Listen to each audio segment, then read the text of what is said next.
सरकारी नौकरी जो ऑर्डर वापस करे छॾियईं पर फ़क़ति 1300 रुपया रिश्वत घुरण तां हुन उहो ऑफर ऑर्डर वापस करे छॾियो। पर छा सबब रगो 1300 रुपया रिश्वत हुई?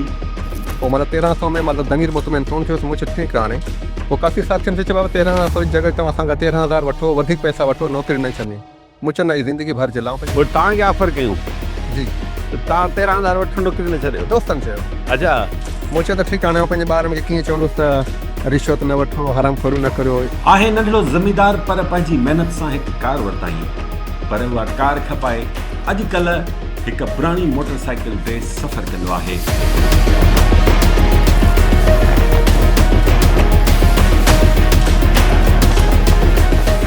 Age we will face many obstacles after that have days will start. Finally, I advise to all students, stop to complain because brave has not excuses. And our parents and teachers started this educational academy. With parents, we are satisfied on its result. पंहिंजे ज़ाती ख़र्च मां तामीर कराए रहियो आहे। हीअ आहे साईं जी ज़मीन। 2 स्कूल हलाए रहियो आहे। स्कूल जी बिल्डिंग तयारु थी रही आहे। माशाअल्लाह हिननि चादरुनि हेठां पढ़ंदड़ ॿार एतिरा ज़हीन एतिरा होशियार थी सघनि था। हमा ज़माना है तहा चीज़ें में गुआरा रस्म रिवाज मर्दमनी गप्पो हबर गोश नदाश्त का। सरकारी नौकरी जो ऑर्डर वापस करे छॾियईं। कार तां पुराणी मोटरसाइकिल ते अची वियो,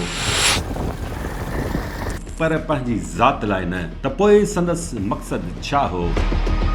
अॼुकल्ह जंहिं सरकारी नौकरीअ लाइ सिंध जा नौजवान लखे रुपया रिश्वत ॾियण लाइ तयारु थी वेंदा आहिनि, उहा सरकारी नौकरी खेसि मिली पर फ़क़ति 1300 रुपया रिश्वत घुरण तां हुन उहो ऑफर ऑर्डर वापसि करे छॾियो। पर छा सबब रगो 1300 रुपया रिश्वत हुई या संदसि मक़सदु कुझु ॿियो हो? आहे नंढड़ो ज़मीदार पर पंहिंजी महिनत सां हिकु कार वरिताई, पर उहा कार खपाए अॼुकल्ह हिकु पुराणी मोटरसाइकिल ते सफ़र कंदो आहे।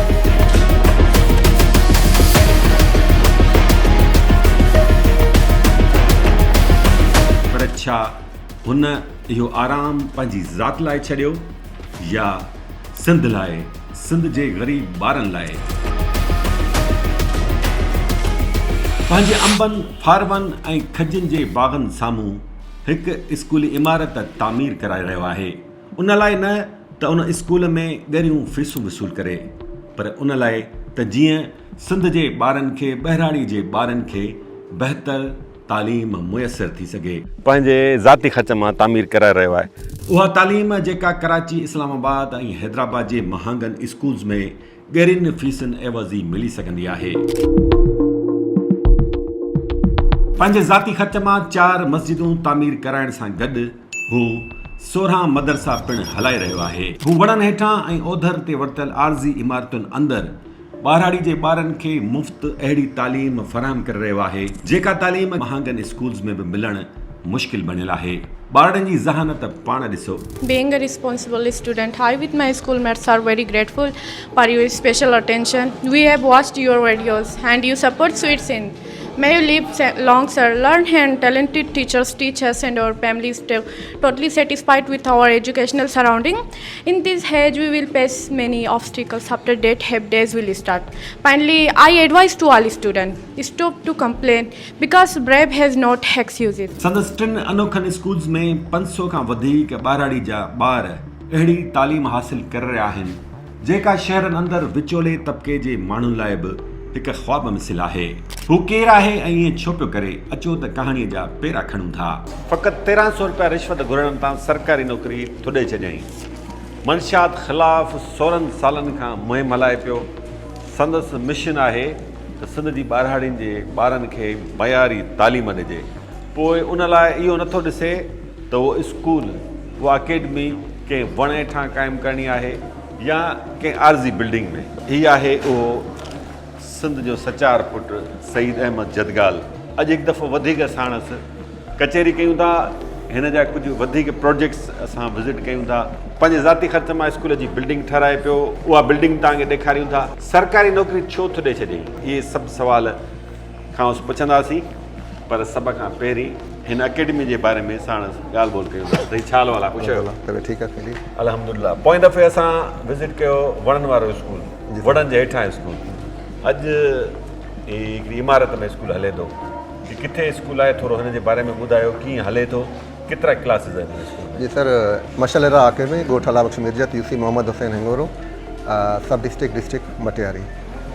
इन क्लास में असोटेड क्लास आहिनि, नर्सरी खां वठी 9 क्लास आहिनि, 4 टीचर आहिनि एंड 100+ स्टूडेंट्स आहिनि। हिते जेके ॿार पढ़नि था सभु ग़रीब आहिनि या सर, विचोले तबिके जा? विचोले तबिके जा बि आहिनि, ग़रीब आहिनि। ऐं हिननि ॿारनि खां केतिरी फीस वसूल कयो था? सर, इन में जेके पोजीशन होल्डर्स आहिनि उहे फ्री आहिनि, जेके कुझु ग़रीब आहिनि उहे फ्री आहिनि, ऐं उनखे अलावा 500 रुपया। 500 रुपया जी।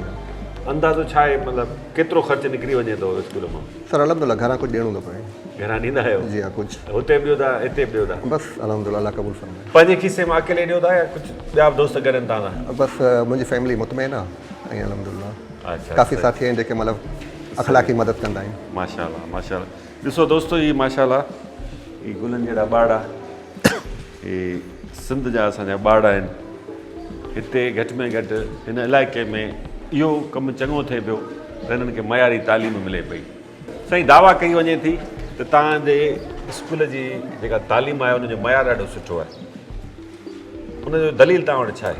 सर, जीअं आम स्कूल में पढ़ाई थींदी आहे उहा त आहे, पर असां मतिलबु डिफरेंट वे इस्तेमालु कयो। जीअं मतिलबु ॿारनि कैपिटल लेटर्स, अल्फ़ाबेट्स वग़ैरह पढ़ंदा आहिनि, सॉरी अल्फ़ाबेट्स जेके पढ़ंदा आहिनि, असां वरी उन जो मतिलबु डीपली पढ़ाई कई आहे।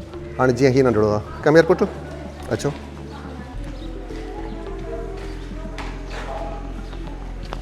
नालो छा आहे तव्हांजो? देव देव। तव्हांजो वालिद साहिबु छा कंदो आहे? मुझे भी कम कंदो है, छा जो कमु कंदो आहे? केलन जो। केलनि जो? हारी आहे? हाँ ना, मजदूर ईरान में भी आए। अच्छा, मज़दूर आहे, सही आहे। तव्हांखे छा यादि आहे, ॿुधायो मूंखे। पट्टी उल्टी पट्टी उल्टी? जे यकम जो खाली आया तो वा वाडो वे वणन उनतमी मोर नाम लकुन ने सिंह के घोड़ों के गऊ का गजर के कट का किताब का कलम फे पीतो फे पानुश के कालचो आई हिनक जोई जालिम। पट्टी मूंखे नंढे ॿुधाई उबती। उबती तव्हां छो यादि कराई आहे?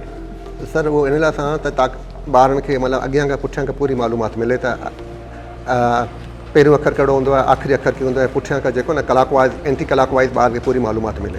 अच्छा, हिते तव्हां यूनिटी जो अंदाज़ शुरू कयो आहे या ॿियनि? न सर, असां पंहिंजे हुन स्कूल मां शुरूआत कई ऐं माशाल्लाह जी मोट सुठी मिली। साल 2016 मटियारी ज़िले में मंशात वखर जीअं विकामी रही हुई। चर्स हीरोइन आफ़ीम ठरो त अॻी वखर जीअं विकामी रहियो हो, पर हाणे आइस बि सरेआम विकिरो थी रही हुई। पर इन भयानक सूरत हाल ते केर बि ॻाल्हाइण लाइ तयारु न हो, छाकाणि त हिन कारे धंधे में जिते मंशियात फ़रोशत मुलविस हुआ, पर इल्ज़ाम लॻाए पियो वियो त वॾेरा ऐं पुलिस पिणु मुबैना तौरु मंशियात फ़रोशनि सां भाङे भाए वार हुई। सभु ख़ामोश तमाशाई हुआ, को बि ॻाल्हाइण जी जुरत न पे करे सघियो। पर हिकु मर्द मुजाहिद अकेले सिर सवें ख़तरा खणी निकिरी पियो। मोटरसाइकिल ते पहिरीं मंशियात ख़िलाफ़ पोस्टर्स विराहे मुहिम शुरू कयईं। आहिस्ते आहिस्ते संदसि साथ वधंदो रहियो। पहिरीं हिकु ॻोठ, पोइ 10 ऐं पोइ 50। हुन 50 खां वधीक ॻोठनि जे रहवासियुनि खे गॾु कयो ऐं हिकु भरपूर तहरीक हलाई, न रुॻो मंशियात फ़रोशीअ ख़िलाफ़, पर मटियारी ज़िले अंदरि करप्शन ऐं तरक़ियाती कम न थियण ख़िलाफ़ हुन अहिड़ी मुहिम हलाई जंहिं ऐवाननि में टाकोड़ो विझी छॾियो। वॾेरा ख़ौफ़ हिरास जो शिकार थी विया। संदसि जदोजहद नतीजा ॾियण शुरू कया। मंशियात ख़िलाफ़ कंहिं हद ताईं कार्रवाइयूं बि शुरू थियूं। उन खां पोइ छा थियो, उन तरफ़ बि अचूं था, पर पहिरीं हीअ उबती अल्फ़ाबेट ॿुधो। CYXWUTSRQPONMLKJIHGFEDCBA। वाह वाह दोस्तो, ही अल्फ़ाबेट उबती ॿुधाई आहे नंढड़ी आहे ऐं हिनखे यादि आहे, असांखे यादि कोन थींदी। तव्हां घणनि दोस्तनि खे यादि हूंदी? सईद अहमद जदगाल जे स्कूल्स में अहिड़ो ख़ासि चाहे जो ॿारड़ा एतिरा ज़हीन थी वञनि था। मटियारी ऐं टंडे अलाया ज़िलनि जी ॿारड़ियुनि में वाक़े पंहिंजनि स्कूल्स में सईद अहमद जदगाल रवायती तालीम ॾियण बदिरां ॿारनि जी ज़हानत खे वधाइण लाइ पंहिंजी मादरी ॿोलीअ जो बुनियादु पको करण सां गॾु सिंध टेक्स्ट बुक बोर्ड जी दर्सी किताबनि में ई थोरी तरमीम करे अंग्रेज़ी शामिल करे रहियो आहे त जीअं ॿारनि जी सिंधी बि पकी थिए ऐं हू अॻिते हली अंग्रेज़ी ॿोलीअ में बि महारत हासिल करे सघनि। सबक पहिरियों यूनिट 1। खट ही खट आहे, कोट दिस इज कोट, पग ही पग आहे, टर्बन दिस इज टर्बन, नथ ही नथ आहे, Nose ring, this is nose ring. Bit he bit आहे wall, this is wall. शाबाश, ताली बजाओ, ताली।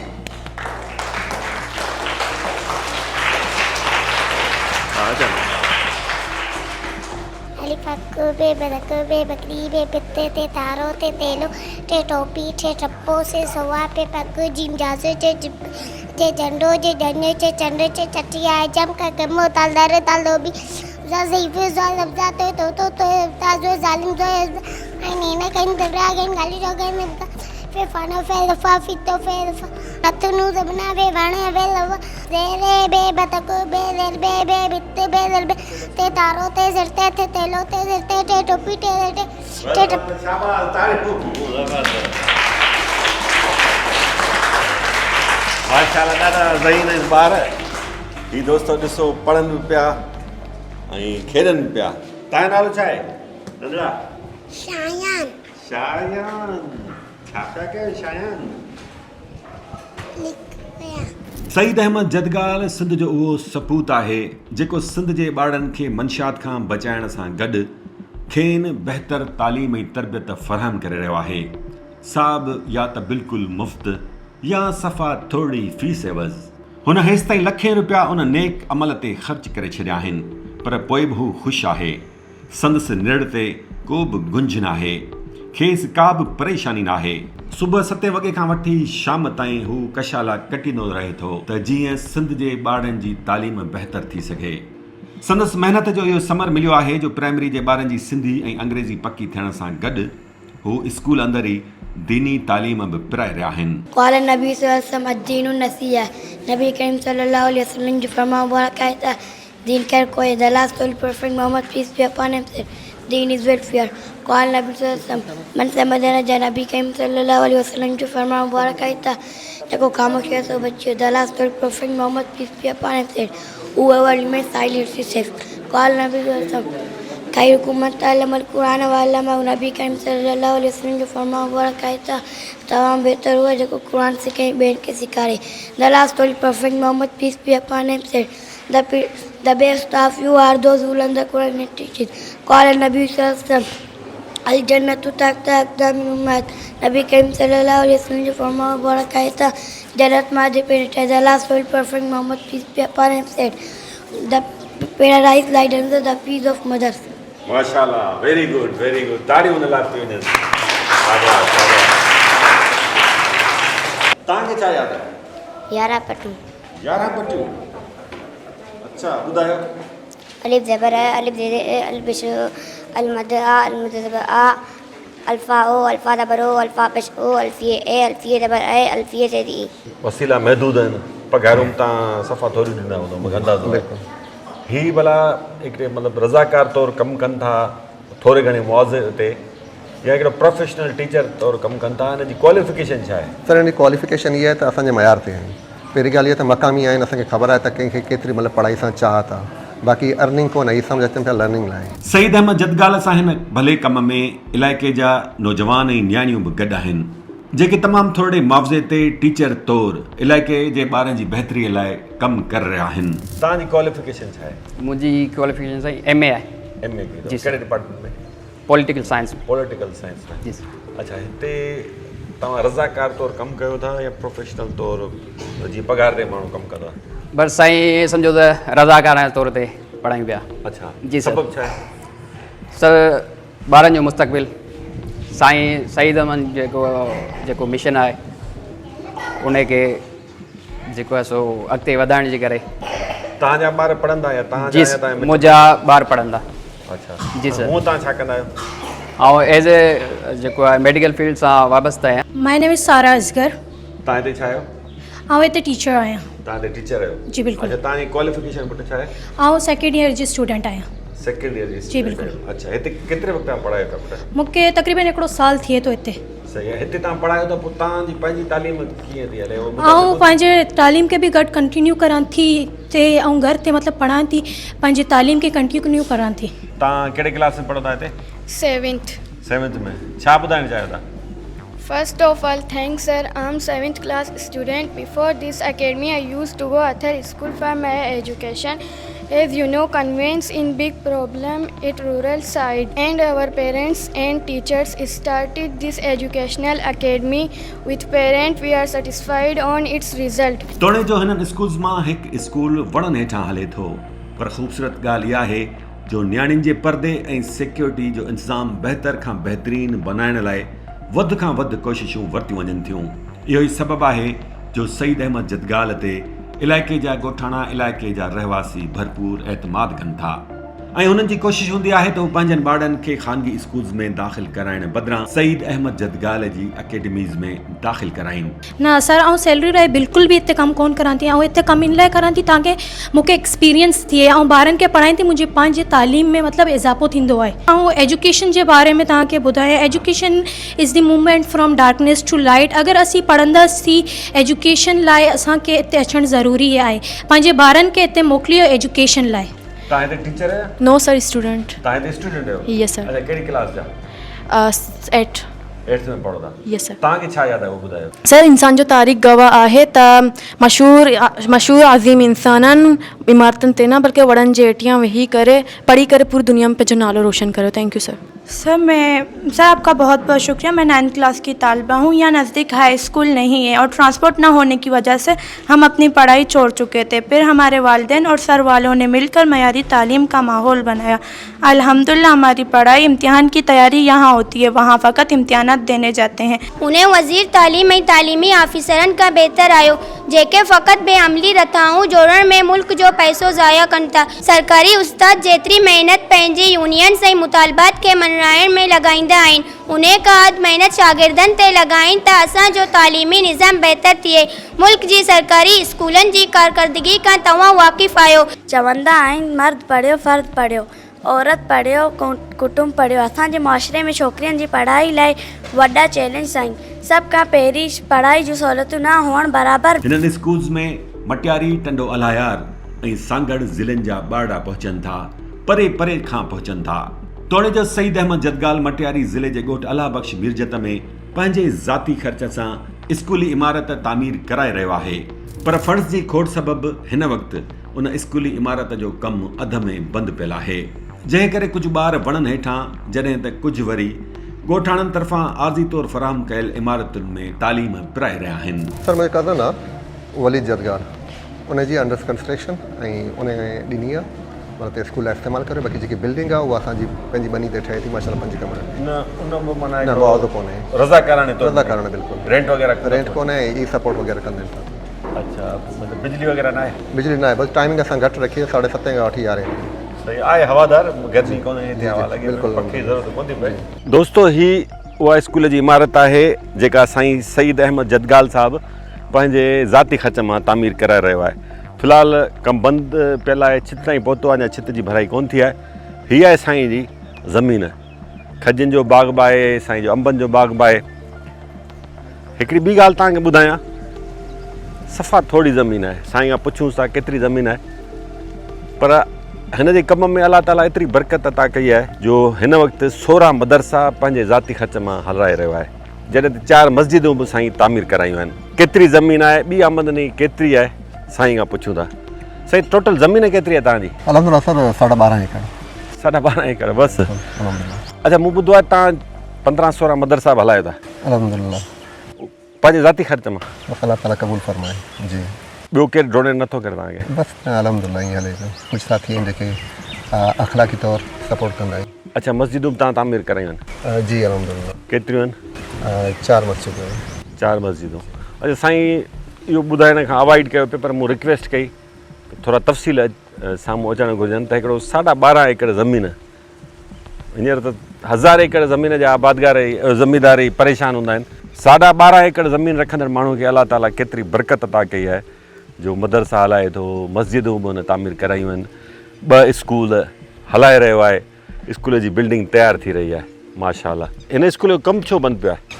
सर फ़िलहाल कुझु पैसनि जूं किस्तें मिलण वारियूं आहिनि बाग़नि जूं। अच्छा, इंशाअल्लाह उन खां पोइ कमु शुरू कंदासूं। एक्चुअली अलहमदुलिल्लाह असां कुझु साथी आहिनि जिन करे स्कूलनि जो स्टार्टअप वरितो, जंहिंमें तक़रीबन असांजा 5 स्कूल आहिनि। 5 स्कूल? जी 5 स्कूल आहिनि, जिन मां कुझु साथियुनि जे हवाले करे छॾियोसीं, उहे संभालीनि पिया। इहे 3 स्कूल जेको असांजी निगरानी में आहिनि। हाणे हिन में त तव्हां वरी पुछां थो सिर्फ़ु दिलि तव्हांजो आहे, ख़र्चु ॿियो कंहिंजो बि कोन्हे? जी अलहमदुल्ला, मां ऐं मुंहिंजा भाइर नंढड़ा ऐं मुंहिंजी फैमिली जेकी अम्मी जी परमिशन सां असां जेको असांजो ख़ानदान पाण मुतमइन आहे। अच्छा, ज़मीन हीअ आहे तव्हांजी? अलाह जी राह में कमु कबो त अलाह ताला गैबी मदद कंदो ऐं बरकत थींदी आहे। बसि अलहमदुल्ला हैंड टू माउथ पोजीशन मुतमइन आहियूं। माशाल्लाह। दोस्तो, हाणे असां मटियारी खां टंडे अलायार ज़िले अची विया आहियूं उन वणनि वारे स्कूल में। हींअर गर्मियूं आहिनि त ॾिसो कीअं ॿारनि खे उस खां बचाइण लाइ हीअ छपरा ठाहे विया आहिनि। केरु तसवुरु करे सघे थो त वणनि हेठां, हिननि चादरुनि हेठां पढ़ंदड़ ॿार एतिरा ज़हीन, एतिरा होशियार थी सघनि था। टंडे अलायार ज़िले जो हीउ इलाइक़ो आहे कलर शाख, उनजे भरिसां ॻोठु आहे मोहम्मद मुराद वाडेलो, जिते साईं सईद जदगाल साहिब जो हीउ स्कूल हले थो। अॻु में बि हिन स्कूल जी असां स्टोरी ठाहे चुका आहियूं। साईं, अॼु मूंखे थोरा ॿार घटि पिया नज़र अचनि हिते।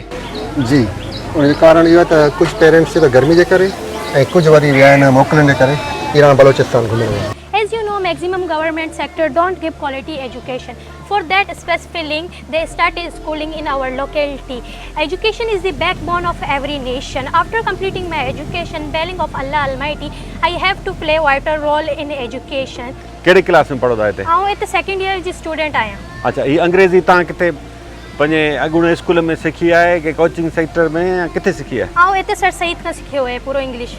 असां तालीम में पढ़ते हैं जो घोषणा उस्तादनि ऐं उन्हनि जी यूनियन आहे। काफ़ी कल्चर असांजी तालीमी निज़ाम जो बोड़ा बोड़ी चढ़ियो आहे। अल्लाह जी वास्ते दरसगाहनि जी मालिकी करियो, औलादनि ते नज़र रखियो। Our child is our product. Thanks sir. Sir, if you not mind, I want to say something in Balochi. Sir, तिबाज मिन्नतवारों को दिले जोला कियों को शुमारा वशत कना अंचो के यकवादी बिता जिनका निवस्ता वाना घाये बिता में कमाशनी हबर हमी बितगं के जिनक पलोगे निंदगा शर्री हमा ज़माना है तहा चीज़ें में ग्वारा रस्म व रिवाज मर्दमनी गप्पो हबर गोश नदाश्तगा मन सादिया कलमती बलोच गोशक लोटा के वानग में नबियानी समाना चे हस्ते कुरान पाक का पहला लफ्ज़ नाजिल बिता इकरा मन बुआने अन्नी की वतीराज कौम गोशक लोटा के बुआने बस बुआने। सर आउं 5th क्लास जी स्टूडेंट आहियां। बेहतरीन बिल्डिंग वारो स्कूल छॾे करे हिते पढ़ण आई आहियां। जो माशाल्लाह हिते बेहतरीन पढ़ाई जो माहौल आहे, वालिदैन बि मुतमइन आहिनि ऐं असां बि ख़ुशि आहियूं। सर, मैं बेटियों की तालीम के लिए कुछ कहती हूँ। सर, हमारे जो बलोचों के इलाके में पहले ज़माने में जो बेटियों की तालीम नहीं थी, उसी ज़माने से हमारी कुछ बहनों ने हमारी मतलब अपनी फ्यूचर को बेहतरीन बनाने के लिए पढ़ाई की, और आज हमको उसकी मिसालें देते हैं लोग कि माशाल्लाह से उसने पढ़ी है, आप भी पढ़ो। मतलब तत्ती तद्दी का कान वेल वेहण जी। सर, असांजी इन स्कूल में गर्मियुनि में गर्मी ऐं सर्दी में सी ॾाढो थींदो आहे। इन गर्मी ऐं सी के ज़िंदगी जो आरज़ी हिस्सो सम्झी मज़ो माणियूं था। We enjoy our school. दुनिया जी ॻोल्हे ते तमामु घटि अहिड़ी क़िस्म जा स्कूल हूंदा आहिनि जेके मुकमल तौरु कुदरती नज़ारे जो ॾेख ॾियनि था। सच पुछूं था, जंहिंजी नज़र मंज़िल ते हूंदी उन खे गर्मी सर्दी मींहुं तकलीफ़ूं ॾिसण में न ईंदियूं।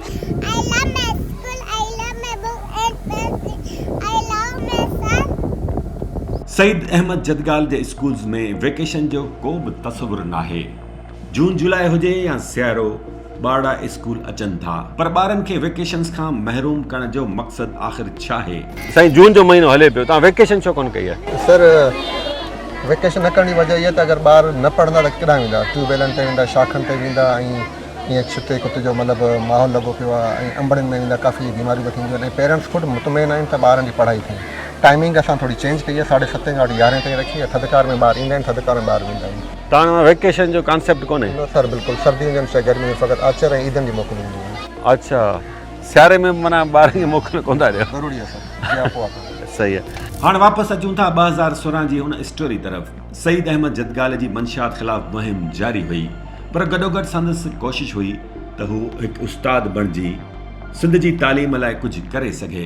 हुन 2021 में IBA टेस्ट में हिसो वरितो, जेका टेस्ट हुन 56 स्कोर सां पास कई। खेसि अक्टूबर 2022 में 14 स्केल जे PhD जो ऑफर ऑर्डर मिलियो। जॾहिं वारो मेडिकल जो आयो त तव्हांखे ख़बर आहे त सईद अहमद जदगाल छा कयो? हुन उन सरकारी नौकिरी जो ऑर्डर वापसि करे छॾियो। पर छो?